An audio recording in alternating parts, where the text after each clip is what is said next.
Another day, another ganap. Ang sarap nga pala ng tulog ko. Kaya ito, pagkagising ko, chinek ko agad ang labas. Kasi umuulan pala guys. Grabe, sa wakas nakaramdam ulit ng ulan. Grabe kasi init ngayon, di ba? Pati swimming pool din namin tinignan ko kasi mapupuno ng tubig ulan. Kapag malapit na tag-ulan, inaalisan namin ng tubig kasi mapupuno talaga siya. Tag-ulan nga po pala talaga paborito kong season dito sa atin sa Pinas. Kasi pakiramdam ko kapag umuulan, kalmado at presko sa pakiramdam. Pero tamang tag-ulan lang ha, hindi yung bagyo, ibang usapan na po yun. Kaya nga pala kami nagising kasi si Choco pala kahol ng call na. Gutom na kasi siya, kaya una ko inasikaso si Choco ng pagkain niya. Mabuti nga itong si Choco, never nagkasakit, kaya proud din ako na fur mom na tomboy. Ulam nga pala namin ngayon, luto ni Mama, steam bangus. Ang sarap ng ganitong ulam kahit tag-ulan, healthy pa. At syempre, para masarap ang kain namin, gagawa ako ng partner na drinks namin, kundi melon juice. Favorite ko nga din pala itong melon. Para makasigurado, tinikman ko muna yung gatas na gagamitin ko. Baka kasi panis na, hindi kasi maselan tiyan ko, kaya ako na lang unang titikim. Dito nga pala guys, kinayod ko na yung mga melon.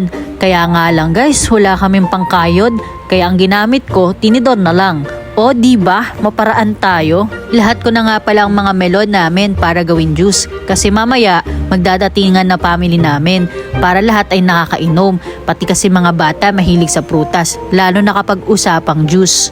Oo nga pala guys, pwede ba ako mag-share dito? Kasi nagbabasa ako ng comments sa mga videos ko na kahit ano palang gawin mo mabuti, marami pa din palang masasabi ang tao.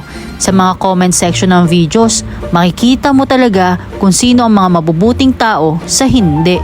Grabe talaga mga tao ngayon no, ang dami nilang time mag-hate ng kapwa. Kahit hindi naman nilang lubusang kilala, dati kasi talaga ang mga videos ko ay puro pa-cute lang. Pero meron pa rin talagang mga mag-hate na sasabihin puro ka na lang pa-cute, wala na bang iba? Kaya eto, sinubukan ko mag-daily vlog routine para naman malaman nyo ginagawa ko talaga. Kaso, ang dami talagang mga negative na tao sa comment sections ng videos. Saan kayo nanggagaling mga hate nila? O sadyang ugali na nila? Libre lang naman maging mabuting tao guys. Pero natutuwa din naman ako kasi marami pa din talagang mga mabuting tao. Ito palang melon juice, masarap kapag maraming yelo. At mas masarap talaga ang melon kapag totoong prutas. Unlike sa mga nabibili lang sa labas, bihira lang kasi talaga nagbebenta ng melon juice na puro prutas talaga. Yung iba kasi nadadaan sa asukal at flavored powder melon, di ba? Sinandukan ko na din ng isang baso si Mama kasi kukunin ko muna sa kanyang baby namin. Actually, kapag ganitong busy kami ng asawa ko, si Mama nag-aalaga sa mga babies namin. Hindi po nahihirapan si Mama sa pag-aalaga ng babies namin ha, kasi hindi makukulit. Kita nyo naman dito kung kanino nagmana si baby boy namin na bunso. Diba? Kahit sa camera marunong mag-project, magpa-cute, hindi yan pumipikit. Talagang nakatutok siya.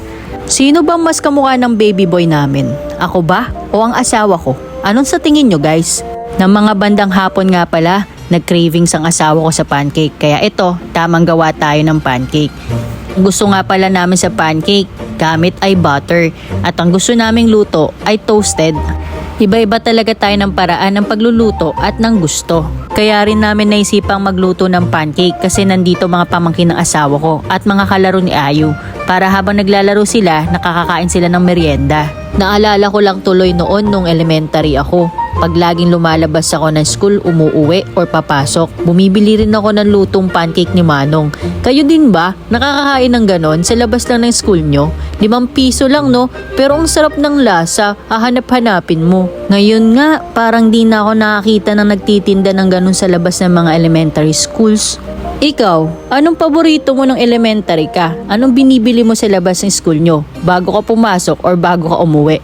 Minsan, di ba, pinag-iipunan mo pa yung baon mo kahit magkano lang yan, makabili ka lang ng gusto mo. Sa tagal namin ng asawa ko, hindi talaga kami nawawalan ng kaswitan sa isa't isa. Mapaluto, mapaligo, mapakain, tamang sayo pa habang nagluluto. Sabi nga nila, kapag masaya kang nagluluto, masarap ang kakalabasan ng niluluto mo. Yan, marami tayong nalutong pancake, maraming makakain ng mga bata. Tuwan-tuwa yan sila at kanina pa nag-aantay.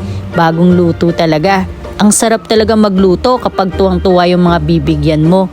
At ayan na nga, sa sobrang excite nila, paso-paso pa sila sa init. Pero food is life din sila. Ito nga pala mga pinsan ni Ayo, si Kitty, si Chichi, at syempre si Strawbellita. Nanonood din ba kayo ng ganun? Mukha kasing strawberry tong si Pau Pau. Ang paka-cute niya, di ba? Nakakatuwang isipin na magkakasundo silang magpipinsan. At syempre, habang kumakain sila at pagkatapos kong magluto, ang baby boy na bunso namin, tamang nood lang. Napakabait at napakapogi talaga netong baby na to. Everyday talaga, nandito yung mga pinsan ni Ayu. Ang sarap talaga maging bata ulit. Wala kang ibang iisipin kundi kung anong kinakain mo, anong lalaruin mo. Diba? Sabi ko naman sa inyo, hindi mahirap alagaan ang mga baby namin. Kahit yan si Ayu, big boy na siya kasi kuya na siya. Behave lang sila basta nakakanood sila. Oo nga pala, may nag-doorbell at may bisita tayo. Ito nga palang si Junchang, may dala siyang mangga. Napakasarap nito. Favorite ko pa yung sausawan. Ay, may cute na nagpakita. Grabe, mangga is life. Napakasarap at napakaasim. Pero hindi ko talaga tinitigilan kasi ang sarap ng sausawan. Asin na may sili. At ayan guys, maghahapunan na nga pala. Kaya tinutulungan ko ng asawa ko sa lulutuin niyang adobong manok. Napakalaki ng mga manok na nabili namin. Inisa-isa ko talaga silang hiwain at parte-partehin. Grabe, napaka-fresh at ang lalaki na nabili namin sa Fresh Options. Kasi nirequest ko din talaga to sa asawa ko, mag-adobong manok kami. Kasi namimiss ko na yung luto niya na napakasarap na adobong manok. Etong adobong manok na to, hindi ko talaga makuha yung technique niya. Kaya nagpaluto ako sa kanya para malaman ko na din. Inisa-isa ko yung mga manok dito. Yung tipong makikita ko yung mga balahibo, tinatanggal ko talaga isa-isa. Kasi ayoko nakakita ng ganun. Ewan ko ba, gusto kong makita yung manok, makinis talaga. Nuhugasan ko na din palang mabuti yung mga manok para hindi malansa. Kasi nga po, maselan talaga ang ilong ko pag usapang alikabok at mga malalansa. Yan, nagluluto na yung asawa ko ng adobo. Namiss ko tong luto niya. Napakasarap kasi talaga. Sa mga di nakakaalam ha, international lang kayong lutuin ng asawa ko. Mapa Japanese, Korean at Italian food. Yan talaga siya magluto. Ginigisa niya sibuyas at bawang kasabay ng manok para nanunuot yung lasa. Hindi ko talaga din tinantanan tong mangga. Nakihati pa ako kay Maui kasi talagang ang sarap ng pagkaasim. At yung sausawan, grabe. Ikaw, anong gusto mong sausawan sa manggang hilaw? Sabi ko nga sa asawa ko, maghinay-hinay siya sa pagkain ng manggang hilaw ngayong gabi kasi maselan ang kanyang tiyan.